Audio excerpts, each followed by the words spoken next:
Sachin,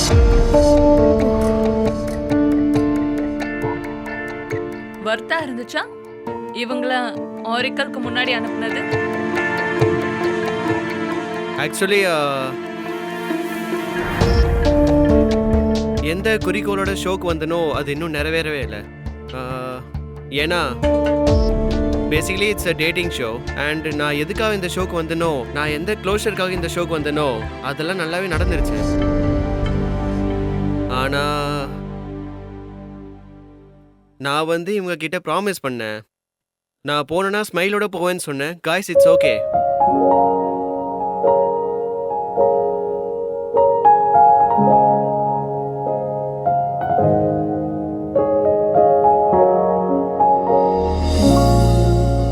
Arbaaz and Naira, நீங்க லாஸ்டா சச்சின் கிட்ட ஏதாச்சும் சொல்ல விரும்புறீங்களா? நான் இப்பவும் மிராக்கல் தான் எக்ஸ்பெக்ட் பண்றேன். இவன் போறான்றதை என்னால இப்பவும் ஏத்துக்க முடியல. மிராக்கல் இல்ல, என்கிட்ட இருந்து மிஸ்டீஃபா தான் எதிர்பார்க்கணும்.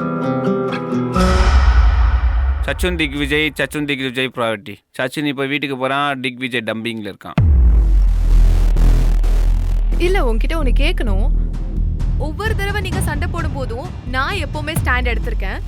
கோர்ட் ரூம்ல எனக்கு என்னெல்லாம் நடந்துச்சு, அப்ப நீங்க யாராவது எனக்காக பேசுனீங்களா? ஏன்னா எந்த பாயிண்ட்டுமே கொஞ்சம் கூட வேலிடா தெரியல. அப்ப நீ ஃப்ரெண்டாவே நினைக்கவே ஃப்ரெண்ட்ஸ் தானே?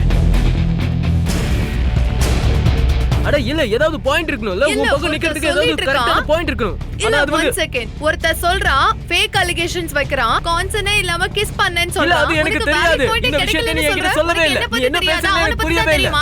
நாங்க போறதுக்கு முன்னாடி என்ன பேசுனீங்க, இப்போ என்ன பேசிட்டு இருக்கேன்னு நீ பாரு. இல்ல, நீ போறதுக்கு முன்னாடி என்ன சொன்னேன்னு பாரு. ஆனா இப்போ நீ என்னடா வேற மாதிரி பேசிட்டு இருக்க. இதெல்லாம் நடக்கும்போது நான் இப்பவும் உனக்கு கிளாரிஃபிகேஷன் கொடுக்கறேன். ஏன்னா நீ இப்பவும் என்னோட பிரையாரிட்டியா இருக்க. ஆனா இல்ல, பிரையாரிட்டியா இருந்து என்ன பிரயோஜனம்? நான் சேவ் ஆகவே இல்லையே. ஓ மை காட், எனக்கு டென்ஷனா இருக்கு. இத்தனை ஃப்ரெண்ட்ஸ் இருக்காங்க, நான் யாரெல்லாம் சேவ் பண்றது?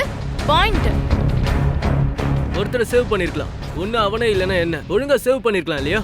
ஆனா யாரையுமே நான் உன்னை சேவ் பண்ணல, எல்லா தடவையும் உன்னையே சேவ் பண்ணனும் நினைக்கிறியா? இல்ல, நீ பண்றது எல்லாமே நியாயம் நீ நினைக்கிறியா? வெயிட் பண்ணி அடுத்த தடவை ஐடல் மேட்ச்க்கு போறேன் சொல்லிட்டு இப்போ என்ன பேசிட்டு இருக்கான் பாருங்க. நான் சொல்லல போங்கன்னு. அவன் ரொம்ப கன்வீனியன்ட்டா இருக்கான். அவன் இடத்துக்கு ஏத்த மாதிரி பேசுறான்.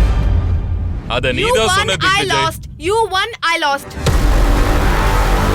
அட இங்க பாரு, ஒன் லாஸ்ட்ன்ற விஷயமே இங்க கிடையாது. இல்ல எனக்கு எப்பவுமே ஃப்ரெண்ட்ஷிப்ல இந்த மாதிரி தான் நடக்குது நீ திக்விஜய். நினைச்சிருந்தா சச்சினை காப்பாத்திருக்க முடியுமா இல்லையா சொல்லு? இல்ல, நான் என்ன டிசிஷன் எடுத்தாலும் உனக்கு ஃபேவரபிளா தான் நான் எடுக்கிறேன். இல்ல, ஸ்ட்ராட்டஜிக்கு ஏத்த மாதிரி எடு, மைண்ட்ல இருந்து எடு. உன்னோட ஸ்ட்ராட்டஜியை நான் அதுக்கு ஃபாலோ பண்ணனும். நான் சொன்னது கேட்க வேண்டாம், ஆனா கொஞ்சம் யோசிக்கலாம் இல்லையா? கொஞ்சம் யோசிச்சு என்னெல்லாம் நடந்துட்டு இருக்குன்றத புரிஞ்சுக்கலாம் இல்லையா? நான் மட்டும் டிசிஷன் எடுக்கணுமா? இவனோட ஃப்ரெண்ட்ஸ் இல்லையா? இவனோட விஷயத்தை உன்கிட்ட சொன்னதோ அப்ப நீ என்ன சொன்ன? இல்ல உனக்கு உரிமை இருக்கு, நீயும் போன்னு சொன்ன. அப்படி சொன்னியா இல்லையா? இப்ப நீ மாத்தி பேசினா நாங்க என்ன பண்றது? முடிவு நீங்க எடுத்துக்கணும். எப்பவுமே நான் மத்தவங்களுக்காக தான் ஸ்டாண்ட் எடுத்துர்க்கேன். யார் நீ ஃப்ரெண்ட்ஷிப்பை பத்தி தப்பா சொல்லாத. நான் தப்பால எதுவும் பேசல. ஆனா ரிசல்ட் என்ன ஆச்சு நீ பார்த்தல. நான் போன கேமுக்கு எடுத்தேன். என் ஃப்ரெண்ட்ஷிப்காக இப்போ நான் என்னோட கேமுக்கு எடுக்க மாட்டேன். சார், அவளே தான் விதி தான் எல்லாம்னு சொன்னா. ஸோ விதியை எழுதுறவன் அவங்க செயலையும் பார்ப்பான். அவங்க தன்னோட காதலை எல்லாரும் கவனிச்சிருக்கலாம், ஆனா நண்பன் சாக்ரிஃபைஸ் ஆயிடுவான்னு யோசிக்கல. ஸோ இதுல எப்படி விதி துணையா இருக்கும்னு நினைக்கிறீங்க? தன்னோட காதலுக்காக ஃப்ரெண்ட்ஷிப்பை தியாகம் பண்ண முடியும். ஒருவேளை நீங்க ஐடல் மேட்ச் ஆனாலும் சரி, ஒருவேளை ஆரக்கல்ல இங்க என்னோட ஐடல் மேட்ச் இல்லைன்னு அவ சொன்னா, என்னோட ஃபீலிங்ஸ் அவளுக்காக எப்பவும் மாறாது. இன்னைக்கு மட்டும் இல்ல, எப்பவுமே நான் இப்படி தான் பேசுறேன். கன்ஃபஸ் பண்றியா? நான் இப்ப கூட அங்க நிக்கும் போது ஐ லவ் யூன்னு சொன்னேன். ஓ எஸ், நான் கேட்டேன்.